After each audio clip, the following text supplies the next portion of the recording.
मग मिलिंद परिसर असा आपल्याला त्याच्यामध्ये डोळ्यासमोर येतो की त्या वेळ काळाचा त्यांनी ते मगाशी उल्लेख केल्याप्रमाणे जे गाढवावर बसलेला एक प्रसंग त्याच्यामध्ये त्यांनी चितारलेला आहे की त्यांच्या मित्रांची पैस लागलेली होती की तू गाढवावर बसून दाखव, मी सगळ्यांना सिनेमा दाखवतो. आता हे म्हणले ठीक आहे. मग ते गाढवावर त्यांना ते टेक्निक सगळं माहित होतं. त्या टेक्निकनी ते बसले गाढवावर आणि फेऱ्या 1-2-3 फेऱ्या मारल्या. पण ते चिटणीस सरांनी बघितलं. मग चिटणीस सरांनी यांना बाबासाहेबांसमोर उभं केलं. आता त्यांनी असं लिहिलं की बाबा आता काय खरं नाही आपलं, म्हातारे काठीने हाणते आपल्याला, म्हणजे त्यांचे शब्द आहेत ते. तर ते घाबरत कस तरी उभे राहिले समोर. मग ते बाबासाहेबांनी विचारलं चिटणीसला, अरे चिटणीस का आणलं यांना समोर माझ्या, काय केलं यांनी? त्यांनी सांगितलं की बाबासाहेब हे गाढवावर बसून फिरत होते इथं चक्र मारत. बाबासाहेबांनी आश्चर्य वाटलं. बाबासाहेब म्हणले, का रे तू आधी बसला होता का कधी गाढवावर? ते म्हणले, हो, आमच्या गावामध्ये काही कळ्याकडे कुंभाराकडे गाढवा असतात, तर त्याच्यावर मी प्रयत्न केलेला होता बसायचा. म्हणजे ते असे घाबरले नाही. आणि तो संवाद चालू असताना त्यांना पुन्हा ते म्हणजे त्यांची एक हे होतं की त्यांना हसू यायचं खूप. आणि ते बाबासाहेबांसमोर हसले जोरात. हे एवढा म्हणजे गंभीर प्रसंग चाललेला आहे तिथे. तर तिथं ते वराळे सर, हे चिटणीस सर यांना वाटलं आता आपलं काही करणे. आणि खरोखरच बाबासाहेबांनी झापलं ते चिटणीस सरांनाच झालं. अरे तुझ्या हवाली एवढी चांगली पोरं केलीत, मी गावाकडून मॅट्रिक पास होऊन आले या काळात, म्हणजे ही खूप हुशार मुलं आहेत, तर याच्यावर संस्कार करायचं मी तुला सांगितलंय, म्हणजे तुझ्यावर सोपवलेलं आहे. आणि तू जर असं दुर्लक्ष करशील तर हे तुझ्यासाठी चांगलं नाही. हे ते बाबासाहेबांनी ते चिटणीस सरांनाच त्या ठिकाणी आपल्याला हे हसत होते ते समोर. हे इतके प्रसंग असे म्हणजे तंत मांडलेले आहेत त्यांनी. त्यामुळं हे दोन्ही आत्मचरित्र खरोखरच अति उत्तम झालेले आहेत. आता शाळा म्हणल्यानंतर आपल्याला पहिल्यांदा आपल्या समोर बाबासाहेबांची शाळा डोळ्यासमोर येते. बाबासाहेब कसे शिकले. बाबासाहेबांना शाळेत जाताना गोंडपाट घेऊन जावं लागायचं. शाळेतल्या पाण्याच्या भांड्याला हात लावता येत नव्हता. पण त्यापेक्षा म्हणजे बऱ्यापैकी वातावरणात त्यांचं शिक्षण, जरी त्यांनी पायपीट केलेली आहे अनेक गावामध्ये शिक्षणासाठी, परंतु त्यांचा शोध जो होता वाघिणीच्या दुधाचा, तो खरोखर शोध त्यांचा तो सत्कारणी लागला. त्यांना ते मिळालं सुद्धा मिलिंद प्रिमायसिस मध्ये आल्यानंतर. हे त्यांनी ते सगळं मांडलेलं आहे, त्याच्यातून आपल्या लक्षात येतं. बाबासाहेबांच्या त्यांनी प्रवास केलेला आहे, शिक्षणाच्या संदर्भात असेल किंवा आणखी कुठल्या जगण्याच्या प्रवासामध्ये त्यांनी जे प्रत्यक्ष अनुभव घेतले त्याचं सत्यकथन या आत्मकथनामध्ये झालेलं आहे. या आत्मकथनातून शिक्षण घेण्यासाठी पूर्वीच्या काळामध्ये कसा खडतर प्रवास करावा लागायचा याचं म्हणजे एक जिवंत उदाहरण जे त्यांनी स्वतः अनुभवलेलं आहे त्याचं सत्यकथन त्यामध्ये आहे. आत्ताच्या पिढीला खरोखरच एक प्रबोधनात्मक हे पुस्तक आहे. जे कोणी तरुण वयातली विद्यार्थी हे पुस्तक वाचतील नक्कीच त्यांना या पुस्तकातून एक प्रेरणा मिळणार आहे. पूर्वीच्या काळामध्ये जसं बाबासाहेबांनी शिक्षण घेण्यासाठी अतोनात कष्ट घेतले, अतोनात अपमान सहन केले, त्यानंतरची दुसरी पिढी, या दुसरी पिढीने जे शिक्षण घेतलेलं आहे बाबासाहेबांच्या नंतर या पिढीला देखील म्हणावं तेवढं सुख शिक्षण घेण्यासाठी झालेलं नाही. खूप खडतर प्रवास करून शिक्षण घेतलेलं आहे आणि त्यातून ते यशस्वी झालेले आहेत. भावी पिढींसाठी खरोखरच प्रेरणा देणारं हे पुस्तक आहे. अवश्य सगळ्यांनी वाचावं. त्यामध्ये त्यांच्या मराठी भाषांमध्ये देखील खूप मोठी भर पडणार आहे. पुस्तक या मराठी शब्द ज्या काळात पूर्वी 200 वर्षापूर्वी शब्द वापरले जायचे त्या मराठी भाषेचं एक भांडार त्या पुस्तकातून मिळणार आहे. तेव्हा मी सगळ्या तरुणाईला आव्हान करेल की नक्कीच तुम्ही हे पुस्तक वाचा, जेणेकरून तुमच्या ज्ञानामध्ये भरपूर भर पडणार आहे. आपलं नाव आणि पत्ता सांगा. माझं नाव जयश्री घोबले. मी संगीता कॉलनीमध्ये राहते. मी मिलिंद मराठी हायस्कूल, मिलिंद मल्टीपर्पज हायस्कूलमधून मुख्याध्यापिका म्हणून रिटायर झालेली आहे 2022 मध्ये. माझा फोन नंबर सांगते 9970744277. अनिल कुमार तुकाराम गायकवाड. सध्या औरंगाबाद मध्ये राहतो, पेठेनगर मध्ये. वडील पण माझ्यासोबत असतात. पुस्तक प्रकाशन हा जो शाळा नावाचा ग्रंथ आहे, हा त्यांचं आत्मकथन जरी असलं तरी ते मागच्या 2 पिढ्यापासूनचा इतिहास त्याच्यामध्ये आलेला आहे. आणि हा एक ऐतिहासिक दस्तावेज आहे असं मला वाटतं. कारण त्याच्यामध्ये निजामकालीन काळ आलेला आहे, इंग्रजाचा काळ आलेला आहे आणि बाबासाहेबांचाही काळ आलेला आहे. त्याच्यामध्ये खास करून मला अशी नमूद करावं लागेल की जे संशोधक विद्यार्थी आहेत, जे अभ्यासक आहेत, त्यांच्यासाठी हा एक मार्गदर्शकपर ग्रंथ होईल असं मला वाटतं. कारण हे दुर्मिळ संदर्भ जे आहेत त्या पिढीमध्ये जे काही लोक आहेत ते फक्त सांगू शकतात आणि ती पिढी आज दुर्मिळ झालेली आहे. म्हणजे अशी बोटावर मोजण्या इतकी लोक आहेत आणि त्याच्यामध्ये पण जे लिहू शकतात, जे बोलू शकतात, अशी खूपच दुर्मिळ लोक आहेत. आणि माझ्या वडिलांनी हे जे लिहिलेलं आहे तर ते खूपच महत्त्वपूर्ण आहे आणि तो ऐतिहासिक दस्तावेज आहे असं मला वाटतं. काय आनंद व्यक्त करतो? हा खूप आनंदाचा क्षण आहे.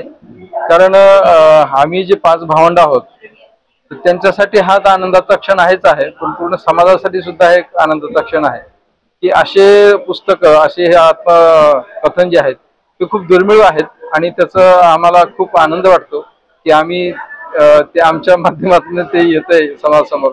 हा आमच्यासाठी एक खूप सुखद क्षण आहे. प्रकाशनाचा हे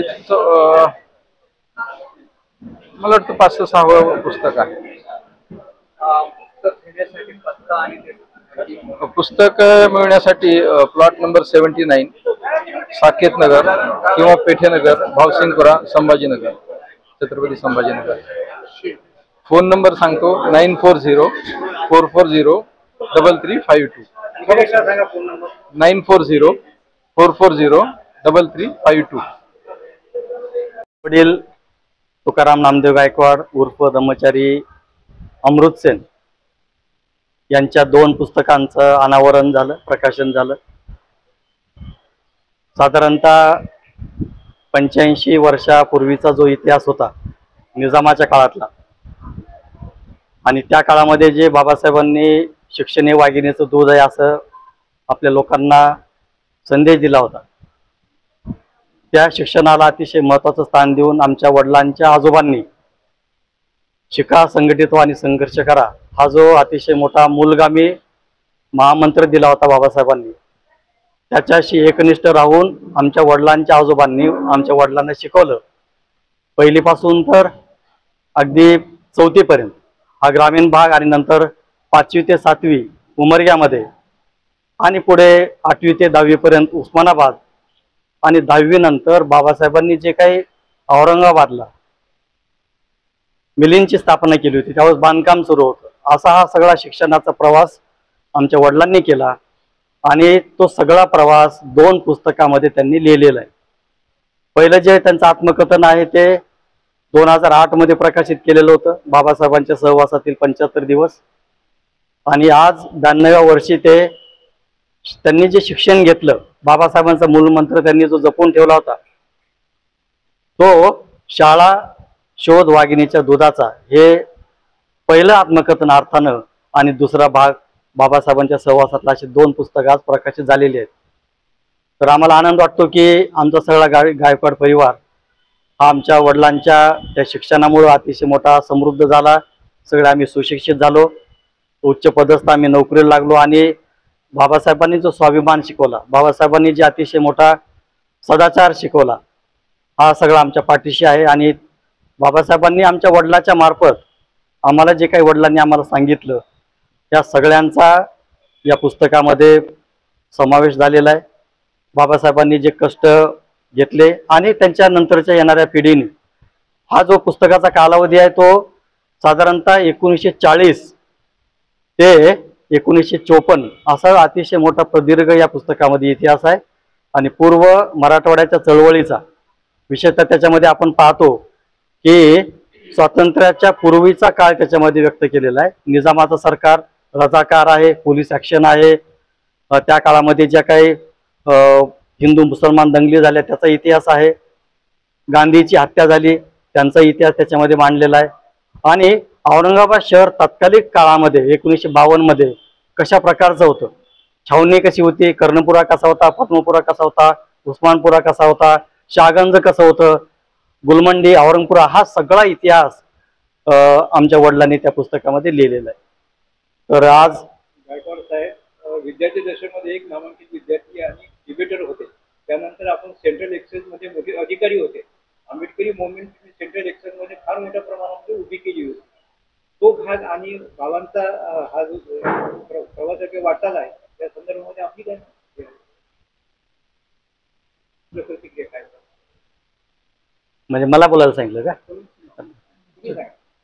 त्याच्यामध्ये तो वारसा आहे, बाबासाहेबांचा वारसा वडिलांमध्ये आला आणि वडिलांचा जो वारसा जो आहे, जे काय वाघिणीचं दूध होतं ते आमच्याकडे आलं आणि आम्ही त्याचं परिवर्तन त्या आंबेडकरी चळवळीमध्ये केलं. आणि हा एकंदरीतच तो भाग आहे की हा नवीन काही नाही, हे परंपरागत आलेला आहे आणि तेच आंबेडकरी रक्त सळसळते त्याचाच एक भाग तो आहे. तर तुमच्यासाठी एक प्रश्न आहे. जेव्हा वडिलांनी पुस्तक लिहिलं त्याचा कार्यकाळ तुम्ही बघितला, हे पुस्तक किती दिवसांमध्ये झालं आणि वडिलांनी कसं लिहिलं हा, त्याचा अनुभव? साधारणतः त्यांना 2 वर्ष त्यांना लिहिण्यामध्ये लागले ते आणि मला ते प्रकाशित करण्यामध्ये 2 वर्ष लागले. म्हणजे साधारणतः 4 वर्षाचा कालावधी हा सगळा, कारण प्रकाशनला त्याचं प्रूफ रिडिंग करणं, DTP करणं त्याच्यात बराचसा वेळ गेला. कारण 500 पानाचं ते पुस्तक आहे आणि दुसरं 250 पानाचं, म्हणजे 750 पानाचं ते करेक्शन करणं, तो DTP साठा पूर्ण करणं, असा सगळा तो भाग आहे. हा, तर शाळा शोध वाघिणीच्या दुधाचा याची जी प्रस्तावना आहे ती ख्यातनाम कथाकार, साहित्यिक आणि माजी शिक्षणाधिकारी योगीराज वाघमारे, सोलापूरला ते सध्या राहतात, त्यांची प्रस्तावना आहे आणि अतिशय सुरेख त्यांनी प्रस्तावना लिहिली. त्यांनी पुस्तकाच्या पाठीमागे आपण ते छापलेलं आहे की आतापर्यंत जे दलित साहित्य झालं विशेषतः मराठवाड्याच्या या भूमीमध्ये, त्याच्यामध्ये सगळ्यात पहिलं हे दलित साहित्यामध्ये ते पुस्तकाचा समावेश करावा लागेल. जरी ते अंतिम आलं, शेवटी आलं, तरी काळाच्या ओघामध्ये आणि वयाच्या भागामध्ये हे आत्मकथन पहिलं आहे असं त्यांनी नमूद केलेलं आहे. बाबांच्या भेटीला नागराज मंजुळे साहेब आपल्या घरी आले होते, त्या संदर्भात माझे मोठे भाऊ सांगतील. ते मंजुळे सरांना एक संदर्भ लागला, बाबासाहेबांच्या सहवासातील व्यक्ती त्या राहतात आणि मग त्यांनी खूप इच्छा प्रकट केली की मला त्यांना भेटायचं आहे. आणि मग त्यांनी मला वेळ मागितला. मी म्हटलं तुम्ही वेळ देण्यापेक्षा तुम्हाला कोणता वेळ आहे तो सुटेबल घ्या. आणि ते आमच्याकडे आले ते आणि वडिलांशी त्यांनी खूप जवळीकतेने आणि खूप आदराने त्यांनी तो प्रसंग त्यांनी स्वतःमध्ये सामावून घेतला. साधारण 2 तास घरी बसून त्यांनी वडिलांशी हितगुज केलं आणि वडिलांशी खूप बाबासाहेबांच्या काळातले प्रसंग आठवून त्यांनी विचारले आणि सांगितले. तो एक त्यांच्यासाठी खूप दुर्मिळ क्षण होता. तर त्यांनी अशी मनीषा व्यक्त केली की आगामी एखाद्या चित्रपटामध्ये बाबाच्या संदर्भामध्ये काही उल्लेख करता येईल का, असं ते बोलले होते. हो, तर त्या संदर्भातच त्यांनी भेट घेतली होती की हा जो संदर्भ आहे लाईव्ह संदर्भ आहे. बाकीचे लोक जे होतं नव्हतं किंवा जे काही मनगडत कहाण्या सांगतात तसं हे नाही, तर वडिलांनी जे प्रत्यक्ष अनुभवलेलं आहे आणि प्रत्यक्ष जे आहे त्याची सत्यकथा मंजुळे सरांना ती वाटली आणि म्हणून ते म्हणाले की हे तुमचे जे प्रसंग आहेत ते मी कुठे ना कुठे माझ्या आगामी चित्रपटात मांडण्याचा प्रयत्न करेन. तर पुस्तकाची किंमत किती असणार आहे आणि तर दुसरं पुस्तक जे आहे त्याची प्रस्तावना डॉक्टर सुरेश वाघमारे, लातूरचे समाजशास्त्र विभाग प्रमुख, राजर्षी शाहू महाराज विद्यालय, तिथं ते त्यांची प्रस्तावना दुसऱ्या पुस्तकाला आहे आणि त्यांनी खूप चांगल्या पद्धतीने त्याच्यात त्या प्रस्तावनेमध्ये नमूद केलेलं आहे. तर हे दोन्ही पुस्तकं धम्मक्रांती पब्लिकेशन, मी स्वतः धम्मचारी सूचिरत्न सुनील गायकवाड, मी ते प्रकाशित केले, माझे वडीलच आहेत ते. आणि ते पुस्तकं माझ्याकडे स्वतःकडे मिळतील, मी कुठेही वितरक नेमलेले नाहीत. तर शाळा या पुस्तकाचं जे त्याची किंमत आहे त्याचं मूल्य 400 रुपये आहे आणि बाबासाहेबांच्या सहवासातील 75 दिवस याची 250 रुपये किंमत आहे. तर दोन्हीची किंमत ते साधारणतः 650 होते, पण सवलतीच्या दरामध्ये आजचा दिवस आणि अजून काही दिवस साधारणतः 550 मध्ये ते पुस्तकं मिळतील. पत्ता माझा भीमनगर भावशिंगपुरा, स्वाभिमान फोटो स्टुडिओ जवळ, औरंगाबाद, संभाजीनगर. 94 21 37 55 85.